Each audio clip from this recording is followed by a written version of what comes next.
The TikTok ban is official right now, y'all. It's official. They went and took it to court. They tested it. They said constitutional, which means we got 44 days left of TikTok. Well, TikTok is a big step closer to being banned here in the United States. This is a move that might affect half of the country that uses it regularly, but there are still a lot of ways that this could play out, especially with a new incoming administration. I'm Gadi Schwartz, and this is Stay Tuned Now.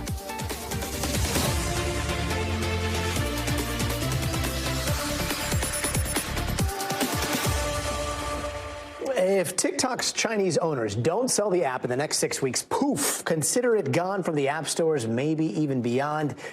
But is it really going to be that simple? Well, according to a court decision today, maybe, because the U.S. government still insists that the app and its Chinese ownership are threats to national security. But the devil is always in the legal details. NBC's Savannah Sellers has more. Today, federal judges unanimously upholding a law that could ban TikTok in the U.S., citing national security concerns. The three-judge panel saying TikTok and its Chinese-owned parent company ByteDance have a demonstrated history of manipulating the content on their platforms, including at the direction of China, adding TikTok never squarely denies that it has ever manipulated content. The TikTok ban is coming. This decision, enforcing legislation that requires ByteDance to sell TikTok to an American owner by January 19th or face that ban, ricocheting across the app that 170 million Americans use. Money, means of income, our small businesses are going to be affected by this. The judges unmoved, writing TikTok's millions of users will need to find alternative media of communication. But TikTok vowing to fight, arguing the ban was based on inaccurate information and pinning hopes of a reversal on the Supreme Court taking up the case. Noting the court has an established historical record of protecting Americans' right to free speech, and we expect they will do just that. We could see the court decide to take the case and put the ban on hold until they rule, likely in late spring or early summer of 2025. Is there a world where Trump has a magic wand and can make this ban go away? There's no magic wand here. This is law. If the Supreme Court upholds it and says that this does not violate the First Amendment and that it is constitutional, there's not many options left for Trump. This is not an executive order that he can just reverse on day one. Savannah Sellers, NBC News. Savannah, thank you. For more on the ban, let's get in with it with NBC News legal analyst Angela Sinandela. Angela, I guess the first place we should obviously start is the First Amendment here. At least that's what TikTok is saying that this is all about. What's the legal reasoning behind the case here? Yeah, that's right. So look, TikTok is bringing a legal challenge to this ban, saying that the First Amendment rights of TikTok and of TikTok's American users are being threatened. But what the court here decided is that the national security interests at play here create enough of a compelling government interest to, in this case, outweigh any potential impact on First Amendment rights. And to understand more about why this is a national security threat, we can take a look at the words of Merrick Garland, who made a statement today. And he is the Attorney General. And he said, today's decision is an important step in blocking the Chinese government from weaponizing TikTok to collect sensitive information about millions of Americans, to covertly manipulate the content delivered to American audiences, and to undermine our national security. So here you see the two different prongs of national security that TikTok really hammered down as, that the government hammered down as the real issues. First is data collection, and second is possible content manipulation. So by all accounts, the court strongly agreed with the government here, Gadi. And the clock is ticking. Could an appeal buy more time, or is this thing actually going to auction pretty soon? Yes, absolutely. So with certainty, the appeal will be given to the Supreme Court, and then the Supreme Court will have the choice to either hear the appeal or to not. And that is the only option, the Supreme Court at this point. Now, given, though, how massive this issue is, it does seem pretty likely the Supreme Court would hear it. They like to intervene in issues that affect a lot of people, and given all the users on TikTok, it would be very ripe for the Supreme Court to hear. But what they could do is that they could then put a stay on the ban, meaning they could pause it until they hear it. And it really seems unlikely at this point that they would be able to hear it before the new administration, which would then change a lot, Gadi.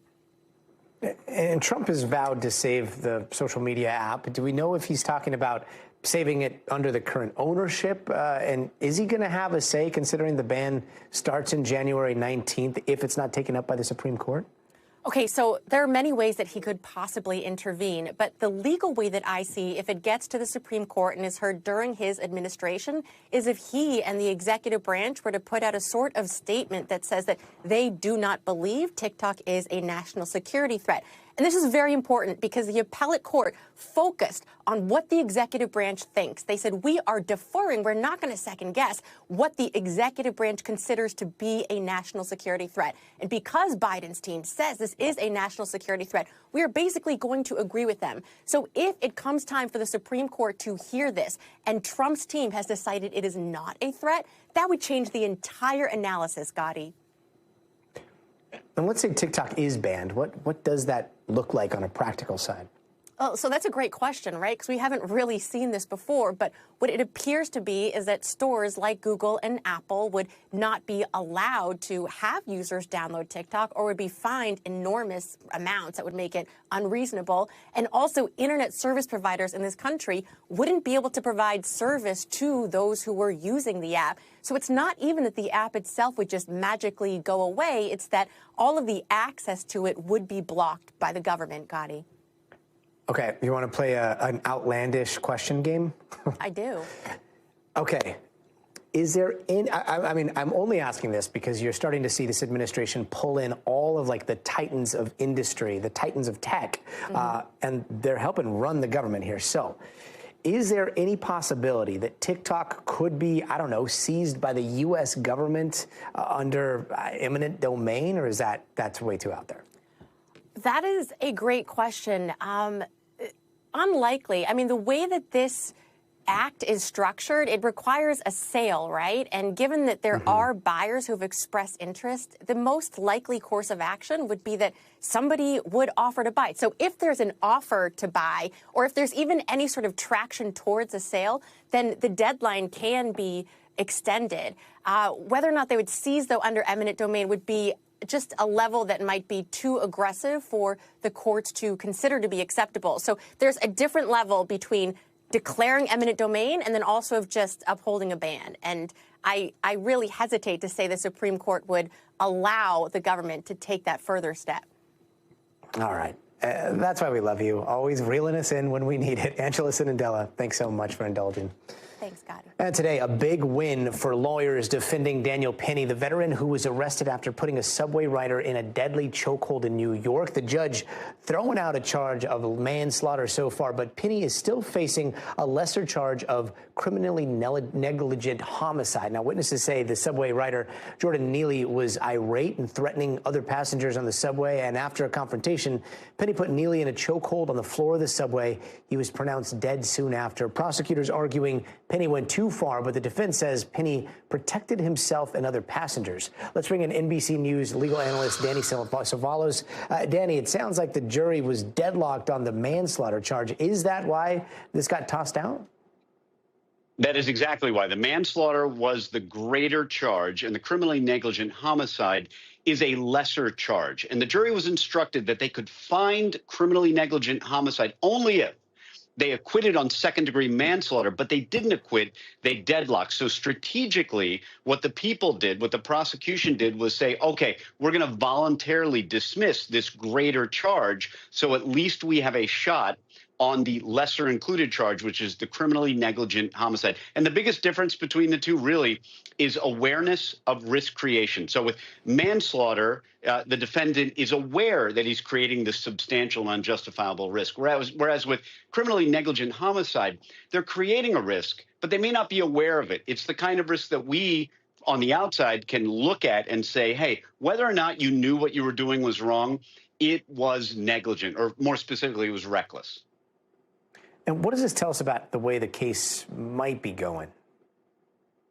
Look, if I'm the defense, I don't think of this as a victory. There are situations where a mistrial or a deadlock jury is a good thing, normally when there's a good chance for the defense that they're going to lose. But I think the defense in this case thought they had a really good chance of straight up acquittals across the board and walking out of there completely free. So I think this is kind of a setback for the defense. I don't think they're celebrating tonight the way you might if you have a case as a defense attorney that's a dead bang loser and you get a deadlocked jury, then you might go to the government and negotiate. But for Daniel Penny and his team, I think they thought they were going to win the first time around. So this may not be a cause for celebration. Danny Savalos, thank you.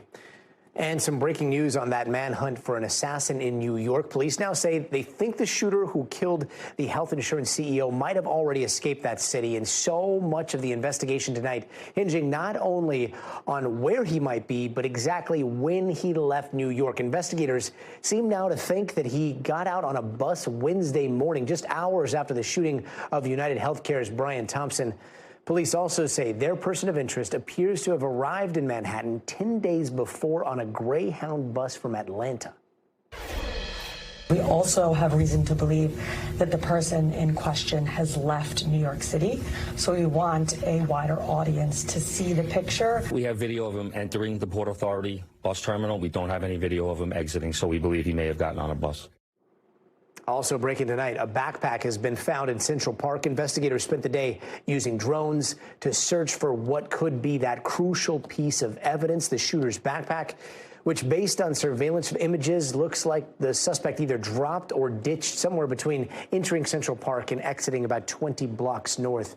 That gray bag discovered today is on its way to a lab for testing, according to NBC's Tom Winter. And let's bring in Priscilla Thompson for more, starting with the news today that the suspect might have slipped New York days ago. Do we know what bus he might have taken? We don't, Gadi. What bus and where it might be heading is exactly what the NYPD says that they are now investigating. There are a lot of buses in Port Authority, but what we do know is how exactly the NYPD got there, and that was from all of that surveillance video that we have been seeing over the past couple of days. And what they found through an extensive study of that is that after the suspected shooter left the Hilton Hotel where we are, he went into the park, and then they see him coming out of the park on a bike, but then at another point they see him on 86th Street walking on foot. At that point, authorities say that he got into a taxi cab, made his way to Port Authority, and again, they have him on video going into Port Authority, but they have no video of him coming out. So that is what makes them believe that he got on a bus and has likely fled the city at this point. And what do we know about the bag that they found in Central Park? Yes, that is potentially a crucial piece of evidence that they found just a few hours ago. They had been scouring Central Park using drones and also on foot looking for that bag because, as you might notice in the video, he came into the park with that bag, but when he was seen riding out of the park, he no longer had that bag. And so police, two senior law enforcement officials tell us that they have found a bag. They're going to be sending it to a lab to figure out if it is in fact connected to this case and what clues, if any, it could give about the identity of the suspect or any more details about what exactly happened here. Gadi? It seems like they're a couple days behind, but hopefully they'll catch on his trail soon. Priscilla Thompson, thank you. And turning now to the latest in the saga of Pete Hegseth, Trump's pick to head the Pentagon. Both Trump and VP-elect Vance seem to be very much in his corner. Trump posting that Hegseth is doing very well and that he is a winner, and that is not all. Our colleague Kristen Welker sat down for an exclusive one-on-one with President-elect Trump earlier tonight, and he once again threw his weight behind Hegseth. Take a listen. It looks like Pete is doing well now. I mean, people were a little bit concerned. He's a young guy with a tremendous track record, actually. He went to Princeton and went to Harvard. He was a good student at both, but he loves the military, and I think people are starting to see it. So we'll be working on his nomination along with a lot of others. Since you bring him up, do you still have confidence in Pete Hegseth? Yes, I do. I really do. He's a very smart guy. I've known him through Fox, but I've known him for a long time. And he's basically a military guy. I mean, every time I talk to him, all he wants to talk about is the military. He's a military guy. Have you gotten assurances from senators that he's going to be confirmed? Do you think he can make it? No. I think he will, yeah. I've had a lot of senators call me up saying he's fantastic. You don't drink yourself. No. You've talked about how devastating drinking can be. Yeah. How concerned are you that the person who you picked for this top job at the Defense Department, at least according to those who've worked with him, has struggled with drinking? But I've spoken to people that know him very well, and they say he does not have a drinking problem. NBC News correspondent Julie Sirkin. Julie, pretty clear show of support for Hegseth, but I got to ask, did Matt Gaetz get the same kind of treatment before he dropped out? How is this different, and how is this the same? Well, I don't remember a post like this on Truth Social before he dropped out. Certainly we saw it afterwards. And, you know, he was placing phone calls through J.D. Vance during Matt Gaetz, through others of his allies, trying to see what the vibes were, if Gaetz has a chance. And that's because, unlike Pete Hegseth, a lot of people up here work directly with Matt Gaetz in the House. They have that personal relationship, and their meetings were not going well. Now, the difference here is that the meetings with Hegseth actually are going pretty well. Senators I spoke to coming out of those rooms with him say that they've had positive interactions with him. They've pressed him on all of these allegations and all of the issues that you've seen in the press, that we have reported, and that Hegseth had committed to them, that he's a different man, he's a changed man. That being said, though, it doesn't mean he necessarily has the votes to be confirmed. So Trump's show of support is a good sign. Perhaps he's continuing his test to see how far he can push Senate Republicans, especially after he already lost Matt Gaetz. But it doesn't necessarily mean that the numbers are going to just magically add up for Hegseth. We saw it didn't work for Gaetz. We'll see what happens now as Hegseth gets ready to come back next week for more meetings. He's coming back for more meetings. I mean, he's spending a lot of time on the Hill trying to win over some of those critical Republicans who seem like they're very much on the fence at best. Like, how long is that going to be playing out? Well, look, this is a long process, and the president-elect is moving at a very rapid pace for a reason. He wants his cabinet in place basically so he can hit the ground running right when he gets inaugurated. But this process still has a lot of steps to go. Hegseth's coming back next week, like we just said, Gadi. He actually posted a couple of minutes ago on X. He had another phone conversation with Senator Joni Ernst, who is a member of the Armed Services Committee. And that's key, right? Because that is basically the first big hill that Hegseth needs to get over to even make it to the Senate floor for that confirmation vote. If Ernst votes against him, that means that he likely won't make it through committee. And so they are going to meet again next week. Ernst and other Senate Republican women tend to be a little bit skeptical about Hegseth, right? Not all of them, but certainly there is a divide forming between what men in the Republican Party think of Hegseth and what women think, especially when it comes to those sexual assault allegations that he denied. His comments saying that women shouldn't serve in combat roles in the military. Well, Joni Ernst is a combat veteran herself, so that is very relevant when it comes to that conversation with her. He definitely still has some, like Senator Susan Collins, to meet with next week, or some of the senators, the handful of so that we have reported that are skeptical and don't want to confirm him at this point. He has a very, very steep hill to climb, and certainly it is only in the new year when those confirmation hearings will take place, and then a vote won't happen until after Inauguration Day. So he has some runway left here. Yeah, a lot more steps in the halls of Congress. Julie Sirkin, thank you. And a quick programming note, you can see Meet the Press moderator Kristen Welker's full exclusive interview with President-elect Donald Trump this Sunday on Meet the Press. This is his first network interview since winning the election.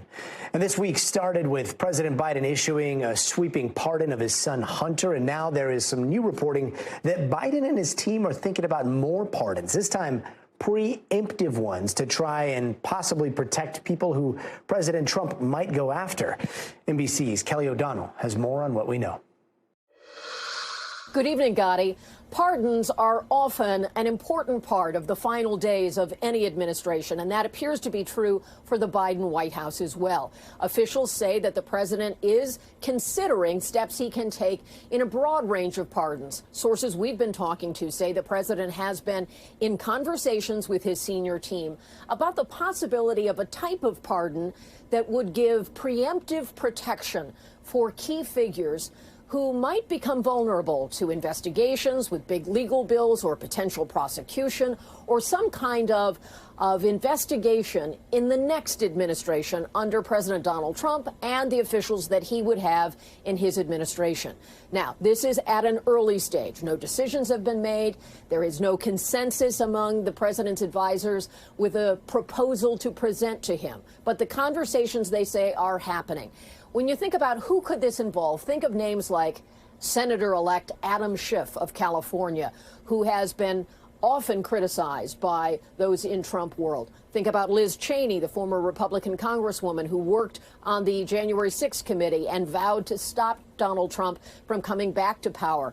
Could also include people like Dr. Anthony Fauci, who there are those in the Republican Party and in the MAGA world who believe that he needs to be investigated over COVID-related issues. Those kinds of names, people who could be politically vulnerable.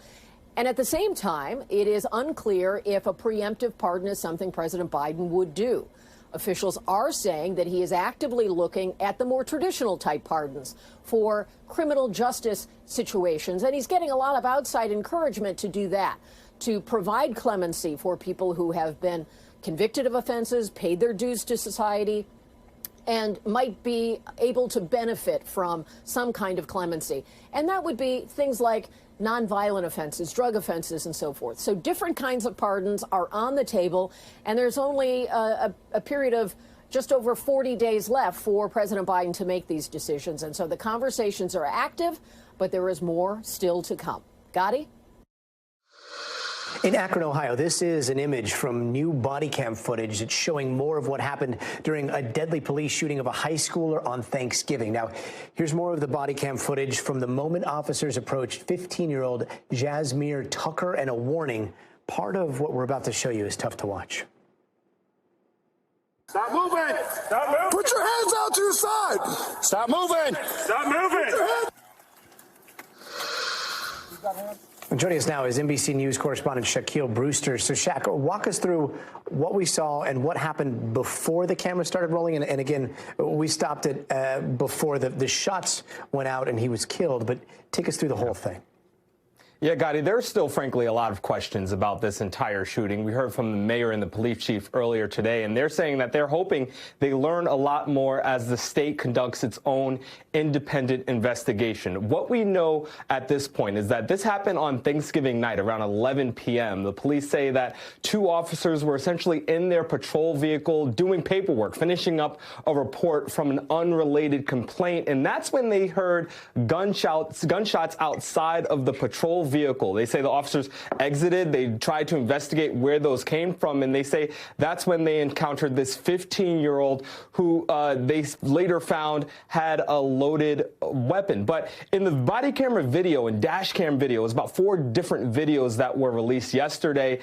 It's muted at the beginning of the interactions because, the mayor says, the officers didn't activate the cameras manually. Instead, they were automatically activated as other officers were responding to the scene. That means we don't know what that interaction was before shots were fired. We don't know what commands were yelled at the 15-year-old boy, and we don't know if he had anything in his hand or what his response was to the officers approaching. Again, all of that is expected to be part of an independent investigation being done by the state, Gadi.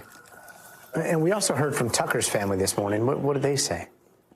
Yeah, you can just imagine how heartbroken they are. They came out yesterday and spoke briefly, but that was before they really had time to process and for some of them actually watched the full video. But they came out today and explained that he spent Thanksgiving evening with his family. He was eating. They said they were playing games. They were just kind of hanging out, and that he was simply walking to his brother's house before he encountered police. I want you to listen to what we heard from his mother just earlier today. I know Jazz is not going to try and hurt anybody. That's not the type of person Jazz was. He was always there to help. And let me clarify, that was actually his aunt. His mother talked about the type of kid that he was someone who was funny, that he made everyone laugh. She said that he was someone who was loved by all of the family members. And something that you heard from both his mother and his family attorneys, as well as city officials, the mayor, when we heard them separately today, is that there was a concern for how long it took for officers to render aid on Jasmine. When you watch the video, there's at least about 7 minutes before those shots were fired to the point in which they actually reach him. It seems like they're trying to secure the scene for a period of time. But the mayor said that was something that was deeply troubling to him. He said in addition to the delay or whatever the discrepancy was with the start of that body camera video, he said all of that will be part of an internal investigation as well. And then he also previewed that he's going to launch a full comprehensive review of the police department, looking at their policies, procedures, and the culture, Gadi. Shaq Brewster, thank you. And we're following some more breaking news. South Korea's disgraced president just addressed his nation. It is the first time we are hearing from him since that failed martial law order on Tuesday night, which he is now facing an impeachment vote over. NBC's international correspondent Janice Mackey-Frayer joins us now from Seoul, South Korea, where it is now Saturday, 10 a.m. in the morning. This seems like a pretty short speech, right? What did the president have to say other than sorry? It was an incredibly short speech, a television address at 10 o'clock this morning that the nation has been waiting for, because this is the first time that South Korea's President Yoon Suk-yeol has even acknowledged his failed attempt at martial law. He apologized for it, but didn't give any explanation for it. But he also tried to refute some of the rumors that have been hovering about those 6 chaotic hours, about arrests that he was going to make, about orders that may or may not have been given, and, of course, his intent. I just want to recap some of the comments from him in this address. He was saying that he deeply apologizes for the discomfort and anxiety caused by enacting the martial law. He says he will not evade his political and legal responsibilities. Also, that he's aware of concerns among citizens about a possible second invocation of martial law, which I will not enact at all. He says, from now on, my administration will work with the coalition and the ruling party. Once again, I sincerely apologize for this turmoil. And that was it. Whether people will buy it is the question. Whether people will buy it and whether lawmakers are going to still try to impeach him, right? Is that still going? Well, that vote is scheduled for later this afternoon. He faces impeachment as well as police investigations into possible charges of treason and insurrection. The other point that I want to make, Gadi, is that the impeachment vote is not the only order of business this afternoon. Lawmakers are also going to be voting on opening a special prosecution, appointing a special prosecutor to investigate Yoon's wife. And this has been part of the subtext of this surprise bid for martial law. There have been repeated attempts by lawmakers to have Yoon's wife investigated on charges of, just so I can get them right, bribery, stock manipulation, and unlawful involvement in party candidate nominations. So we have these two very damning votes facing the president and his wife later this afternoon. The leader of Yoon's own ruling party has expressed that he is going to vote to impeach the president, that the party will work towards coming to some sort of end for his responsibilities, not out and out saying that he should resign or whether that's even down the road, but that he said it will be up to the president to decide what his exit will be. Gadi. And Janice Mackey-Frayer, if you could, how does impeachment work over in South Korea? Is it similar to what we see here in the United States? And what does the timeline look like? It's quite a lengthy timeline. There'll be the vote this afternoon, and they need a 2/3 majority in order for it to pass. If that does happen, then President Yoon will be suspended from his duties as leader of the country. It then goes to constitutional court to determine whether he was in the wrong for what he did, whether it was an impeachable offense. That process can take up to 180 days. And then it's ultimately up to the judges within that constitutional court to vote on whether he is actually impeached. Gadi. Such a chaotic week for so many South Koreans. Hopefully we'll see some stability soon. Janice Mackey-Frayer, thank you. Hey, welcome back. When the East Coast cold snap might finally break just ahead. But first, here's some of the headlines we're watching tonight. The entire U.S. unpasteurized milk supply will now be tested for bird flu. The new federal rules handed down today, and this is a huge shift from previous guidelines, which were voluntary. This is supposed to start December 16th. The goal is to figure out which herds are being impacted by bird flu. The new job numbers are out, and they are better than they were last month. The U.S. economy added just over 250,000 jobs in November. October's numbers were down because of 2 hurricanes and that labor strike at Boeing. The unemployment rate went up 1/10 of a point to 4.2%. And how much money does Elon Musk have? Well, enough to drop like $250 million to help get Donald Trump elected and not even make a dent in his net worth. And get this, $20 million of that was spent on a super PAC at the final stages of the campaign to try to help with Trump's messaging on abortion. And Congresswoman Alexandria Ocasio-Cortez, AOC, is gunning to be the top Democrat on the Oversight Committee. At 35, the New Yorker would be the youngest Democrat to help lead a House committee. It'll also put her in a position to try to investigate Trump's administration. But to get the job, she'll have to beat out Congressman Gerald Connolly, who's at 74, positioning himself as more experienced of the two. And an Oklahoma City police officer has been charged with aggravated assault and battery. And this comes more than a month after being seen on camera slamming a 71-year-old man to the ground after confronting him for an illegal U-turn. If convicted, the officer faces up to 5 years in prison. So far, Oklahoma City police have declined to comment. And now for everybody living in the Great Lakes in the Northeast, bad news. You're in for a bit more snow this weekend. But the good news, the end might finally be in sight. Now, it might look like a winter wonderland to the rest of us, but folks there have been dealing with the snow for days now. Some people shoveling anywhere from like 3 to 6 feet, and it's not just driveways, streets, and sidewalks.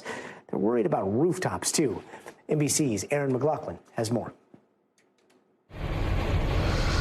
The Great Lakes region has been getting snow for 7 straight days, and it keeps coming down.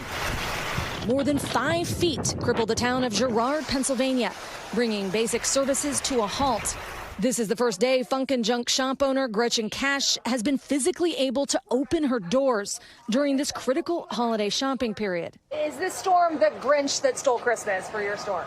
Let's hope not. We lost Black Friday and Small Business Saturday, and that's pretty crushing to a small business in a small town. The snow also a major setback for her dad, Chris Jensen. He has stage 4 lymphoma, and we could not get him out of his driveway to get him to his blood work or his last 2 chemo treatments. Local stores running out of the basics.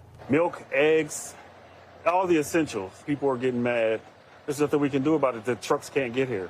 Today in Ashtabula, Ohio, despite a winter whiteout, they're clearing snow from school rooftops. An all-out effort to make sure this doesn't happen again. Over the weekend at the local high school, the roof caved in under the weight of the snow, forcing more than 800 students to go remote. I feel for the students, the staff, but you know what? We're going to make it work. Tonight, a blast of Arctic air is pushing as far south as Florida, capping off an icy week full of misery. Aaron McLaughlin, NBC News. Aaron, thank you. Now to the big question on everyone's mind. When is it all going to end? Our friend and meteorologist Bill Cairns has that forecast. Bill? Gadi, we can't wait to be done with this blast of cold and wintry weather. Get a nice little reprieve as we head through the middle of December for almost everyone, too. So here's the last shot of snow. You can see these plumes here, one coming off Lake Ontario, one coming off Lake Erie here. And this one off Ontario has got some heavy snow north of Syracuse. And this is kind of it. This is going to last for about the next 6 to 12 hours, and then it's going to end. Here's a closer view of some of these snow plumes. You actually can see it, picture how it develops, and then it comes off the lake, the Tug Hill Plateau. That's who has a chance of 1 to 2 feet. And in between Erie and Buffalo, this area, especially as we go towards, southern portions of New York State, that's where we're getting hammered with pretty heavy snow at the current time. So that's why we have some lake effect snow warnings here, winter storm warnings for areas off Oswego and Watertown. Additional snowfall on top of the feet of snow you already have is going to be another 6 to 8, maybe 12 from Oswego towards just north of Utica. Buffalo itself only going to get maybe an inch or two. Same with Erie, Dunkirk. But areas north of Jamestown, that's where we could see some of the heaviest totals. And as I mentioned, we get a break Saturday afternoon.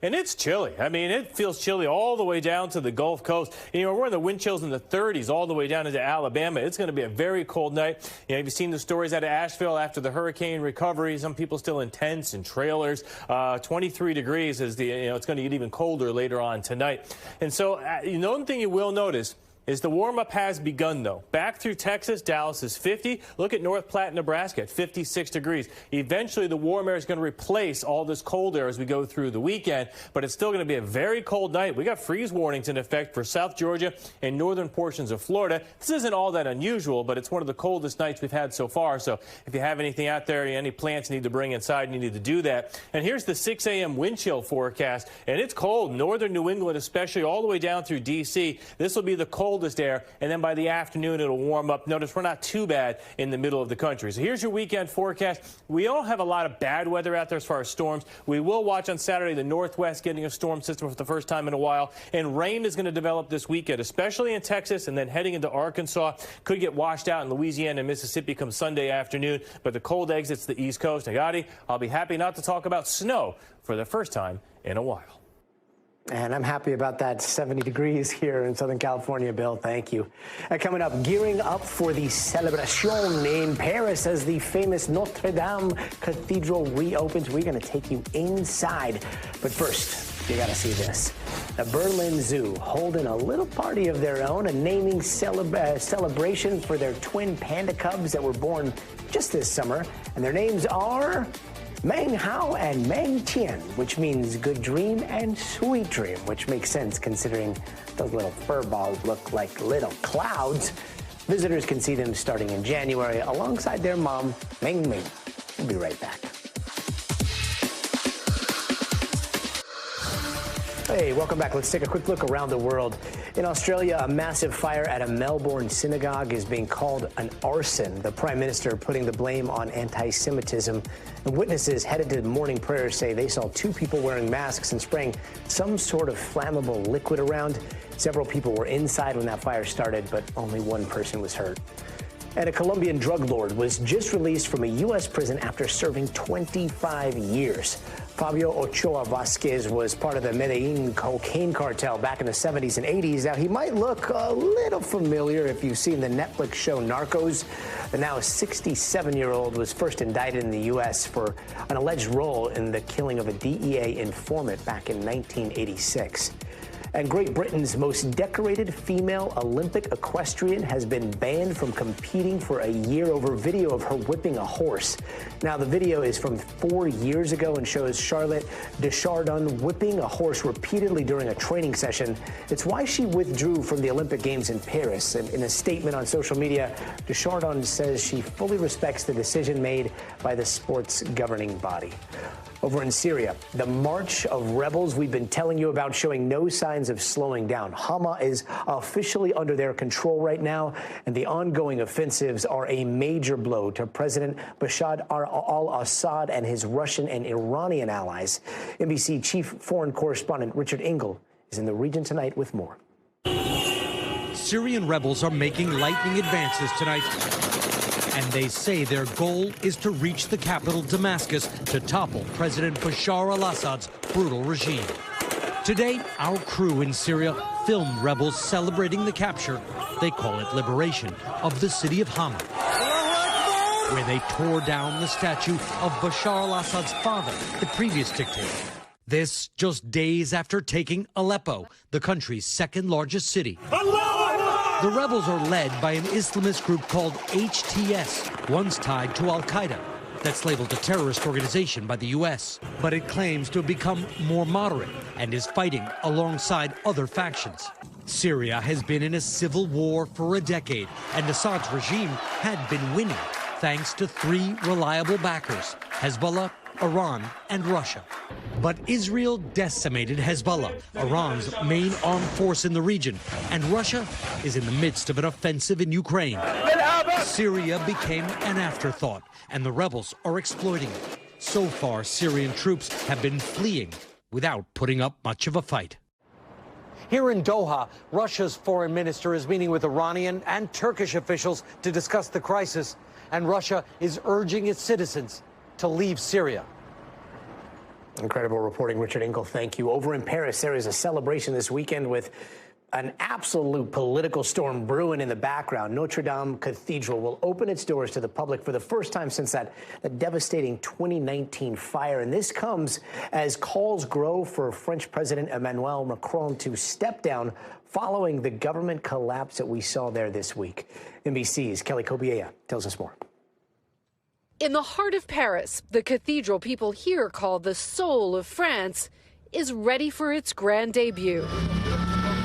5 years ago, the world watched in horror as a raging fire consumed Notre Dame's roof, collapsing its iconic spire and plummeting debris into a monument full of national treasures. I feel like Paris is crying now, not just me. Nearly $1 billion later, and years of careful work from craftsmen and women, the country's national symbol is reborn. Artisans from around the world, including Hank Silver from New England, jumping in to help. Being on site and seeing all the different groups of craftspeople gathered together, working together for the same goal, that was really an incredible thing to see. But the anticipated moment of pride overshadowed by months of political turmoil. As of tonight, the French government has no prime minister, no legislative majority, and no budget approved ahead of next year. Critics pointing to the country's president, Emmanuel Macron, whose prime minister, Michel Barnier, was forced to resign following a vote of no confidence that collapsed his fragile government. The event shocking the French people. Barnier's was the first government to fall apart since the 1960s. It's a bloody mess. C'est la seule chose que je peux vous dire. It's quite sad. I know that Macron is not very popular right now, but our concern is if we're Francophiles, which we are, that the option to Macron could be more right-wing with Marine Le Pen. Now, calls for Macron to step down are growing and breathing new energy into pre-planned protests. One nurse saying, the fight is in the street and we need to mobilize all together, otherwise we will never win anything. President Macron pushing back in an address to the nation, refusing to step down and saying he will serve out his term through 2027. Now, with everything on the line, Notre Dame's reopening, a critical moment for Macron to seize. This weekend, he prepares to host a who's who of dignitaries and world leaders at the reopening, from Prince William to First Lady Jill Biden and Ukrainian President Volodymyr Zelensky. But all eyes on incoming President Trump, who announced he would attend as well. One Parisian saying it's a bit early for him to conduct presidential visits. He's not even sworn in yet. And in tonight's Future of Everything, who does AI really work for? Is it us or is it itself? Because I'm pretty sure we've seen this movie before. Do you read me, Hal? Affirmative, Dave. I read you. Open the pod bay doors, Hal. I'm sorry, Dave. I'm afraid I can't do that. Yeah, for as long as sci-fi started playing around with AI, those writers have been warning us about what could happen if we are not the ones in charge. Well, you know, OpenAI, they are saying while testing the latest version of its ChatGPT, it might have actually tried to disable an oversight mechanism when it was led to believe that it would be shut down. In fact, when it found out, the AI found memos suggesting that the AI would be replaced by a new model, it attempted to copy itself and then overwrite its core code. Weird, right? But who knows? Maybe it was nothing. Maybe this is just like an overreaction. But wait, there is more. After OpenAI challenged that old AI about the attempts it was seeing to override its oversight mechanism, it seems to have kind of tried to lie its way out of it. Here to calm some of our fears is futurist Nita Farahani. Nita, thanks for joining us. I mean, on the plus side, like props to OpenAI for at least telling us this is happening, I guess. But what the hell? Like, is this going to happen more often? Is it going to get worse? What is going on here? Well, I mean, it's really interesting, right? So, I mean, what happened here is that O1, its next model, was designed to achieve goals by its creators. But in trying to meet those goals, it started acting in ways that were deceptive, like that weren't intended, like trying to prevent itself from being shut down. And we're going to see more and more of this kind of behavior if the technology isn't carefully designed to avoid these kind of unintended consequences.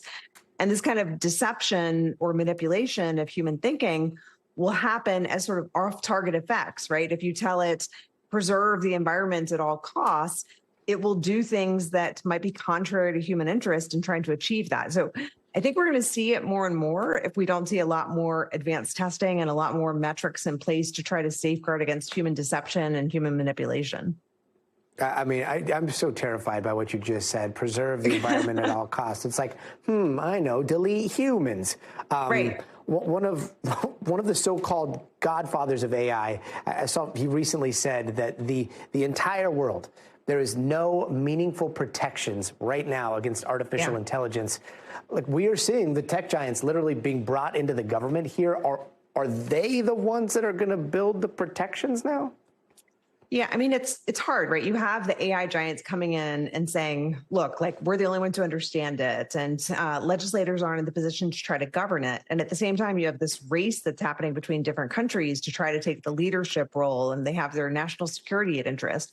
I think at the end of the day, we need strong congressional action in the US and globally to have thorough testing, like crash testing cars. We need AI that's tested extensively to make sure it works safely and that it isn't designed and it doesn't unintentionally start to do things like engage in human deception and manipulation. We need really clear rules for AI developers to follow rather than them setting the rules. We need much more transparency to see how AI systems work so that we don't find out at the, once they're releasing it, that they've discovered all kinds of deception. And we need a lot of independent oversight to make sure that AI behaves as it's expected after it's released. These are the kinds of protections that are like building a solid foundation before building a skyscraper. It makes sure that we have the kind of safety and stability that we need. And all of that sounds like impossibly hard just in the confines of the United States. When you add in other nations that are now harnessing AI and looking into quantum computing, and there's this arms race when it comes to artificial intelligence, and we're all marching towards like AGI. How do you see all this like realistically playing out here? I mean, I think at some point, what we have to do is have a global wake-up call, right? We need to see why AI is a global issue for humanity and why responsible AI development is so incredibly important. Like, we don't need to panic, but we need to stay vigilant and we need to recognize it's not an arms race between countries. It's actually, how do we ensure that this technology benefits humanity as a whole? How do we align it with human flourishing? AI is a really powerful tool. It's like electricity or the internet. It has the potential to improve our lives, but only if it's built and if it's managed responsibly globally. And I believe that if we start to develop some global treaties, if we start to recognize this is a global problem rather than just a local problem, we can get there. We just have to make that shift to understand it's not just a vis-a-vis threat. It's a need to move forward collectively.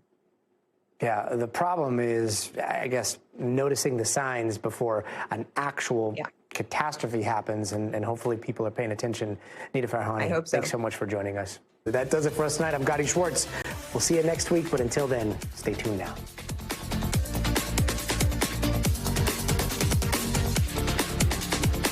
Thanks for watching. Stay updated about breaking news and top stories on the NBC News app or follow us on social media.